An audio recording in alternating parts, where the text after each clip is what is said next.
Can humans survive in today's world without farming, money, or a permanent home? Or is that just an impossible dream?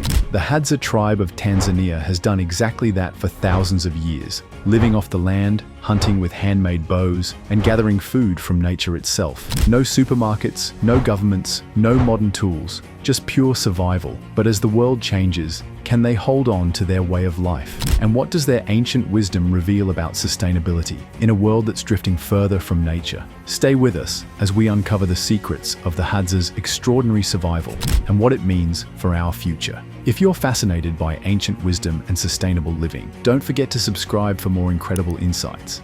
The Hadza, also known as Hadzabe, are an indigenous ethnic group of approximately 1,300 people living near Lake Eyasi in northern Tanzania. They are considered one of the oldest surviving populations, with genetic links to some of the earliest humans, dating back thousands of years. Unlike most other communities in the region, they have never adopted farming, herding, or permanent settlements, maintaining a pure hunter-gatherer lifestyle for generations. Their language, Hadzabe, is a unique click-based dialect with no known relation to any other language, making it a linguistic isolate. The Hadza rely entirely on wild resources, hunting with handmade bows and poisoned arrows for sustenance. Despite growing modern encroachments, they have resisted external influences and continue to live without formal government, currency, or written records. However, their way of life is increasingly under threat due to land loss, climate change, and modernization pressures. As awareness grows, conservation efforts are being discussed to protect their ancestral lands while respecting their traditions. The Hadza are a direct connection to our ancient past, showing us how to live sustainably and independently. The Hadza tribe has survived for generations through hunting and gathering, depending entirely on nature for food. Their diet includes wild game, honey, berries, tubers, and baobab fruit, which provide essential nutrients.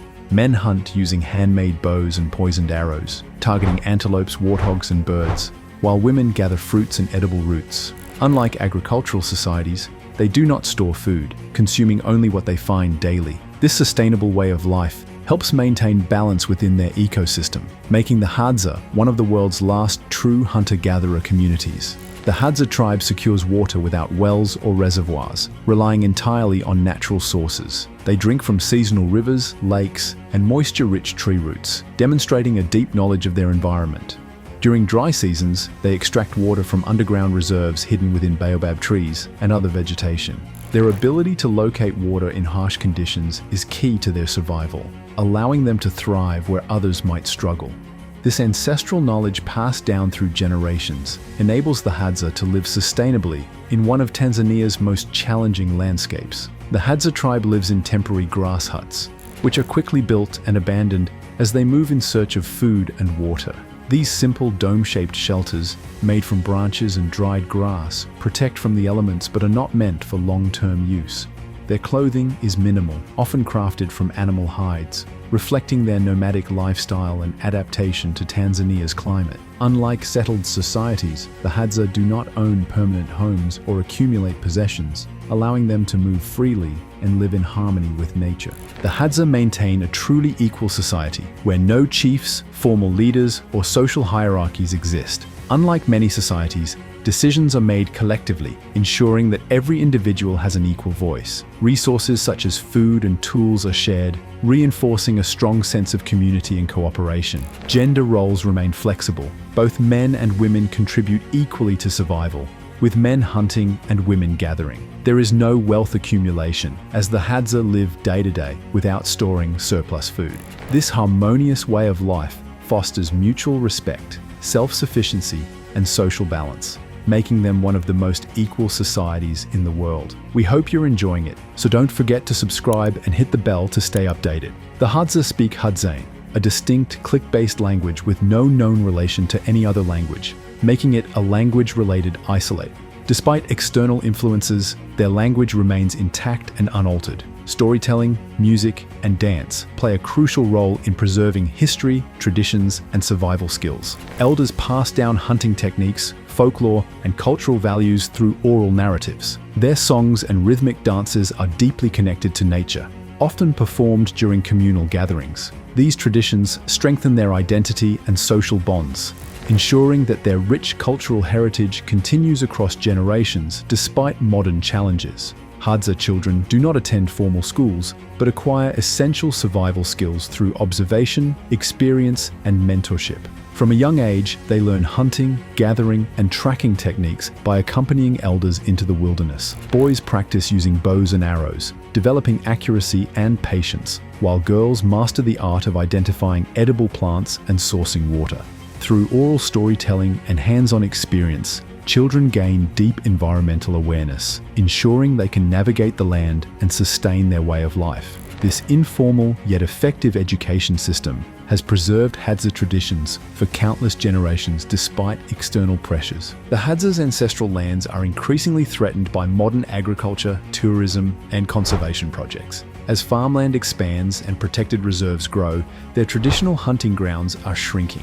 Government policies sometimes favor land development over their indigenous rights, forcing them to adapt in ways that challenge their centuries-old lifestyle. With settlers and commercial activities encroaching on their territory, the Hadza face restricted access to food and water sources, endangering their self-sufficient way of life and cultural survival. The Hadza's existence is increasingly threatened by climate change, as rising temperatures, prolonged droughts, and erratic rainfall disrupt their food sources. The availability of wild game, edible plants, and water is declining, making hunting and gathering more difficult. Unpredictable weather patterns force them to travel farther for sustenance, straining their centuries-old survival methods.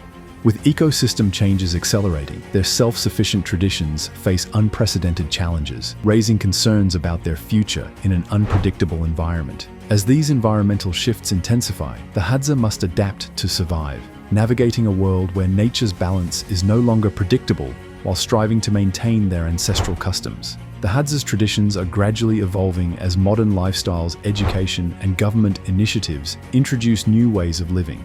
Younger generations are increasingly exposed to settled communities, technology, and external cultures, leading some to adopt different skills and habits. While many still embrace their hunter-gatherer heritage, influences such as formal schooling and trade interactions are reshaping aspects of their daily lives. The Hadza offers a remarkable example of how humans can thrive in harmony with nature, relying solely on wild resources without depleting their environment. Their seasonal diet, rich in natural diversity, highlights the importance of balanced nutrition and a minimally processed food intake. Their egalitarian society, where resources are shared and decisions are made collectively, promotes social cooperation and equality. Unlike modern societies driven by consumerism, the Hadza practice minimalism, taking only what they need. In an era of climate change and resource depletion, their way of life provides valuable insights into sustainability, resilience, and community-based living, challenging the modern world to rethink its relationship with nature. In the end, the Hadza's way of life isn't just about survival, it's a powerful reminder for all of us. In a world rushing toward technology and consumption, they show us what we've forgotten: living with nature, not against it. But with land loss, climate change, and modernization closing in, how much longer can they hold on? Should we protect ancient traditions, or is change inevitable? Drop a comment and share your thoughts. For more explorations into fascinating cultures and lost wisdom, hit subscribe and stay tuned for more.